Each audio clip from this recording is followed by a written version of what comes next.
Le TNR, le taux net de recommandation, plus connu sous le nom de Net Promoter Score ou NPS. C'est un indice mondial de mesure d'expérience client très perceptuel. C'est la fameuse question sur la base de l'expérience que vous venez de vivre, est-ce que vous recommanderiez l'entreprise ou non à des proches?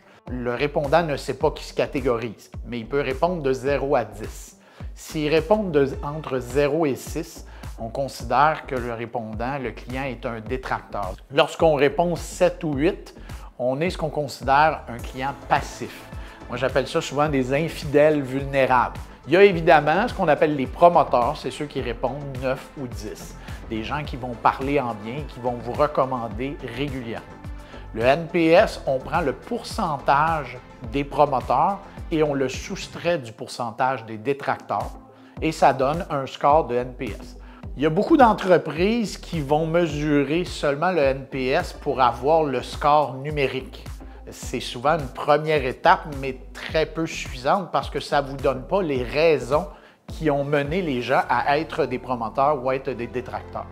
Aujourd'hui, avec l'intelligence artificielle, vous comprenez bien que la lecture de grands volumes de données sous format de texte peut vous ramener des informations extrêmement riches, donc pas seulement vous donner un score de NPS qui soit positif, négatif, et donc vous allez pouvoir adresser rapidement, opérationnellement, peut-être corriger les erreurs qui amènent les gens à être détracteurs, et vous devriez utiliser les promoteurs, utiliser les raisons, que ce soit dans la publicité ou dans le marketing, essayez d'aller chercher ces raisons-là qui font de vos clients des amoureux de votre marque et mettre ces avantages-là et ces éléments-là positifs de l'avant.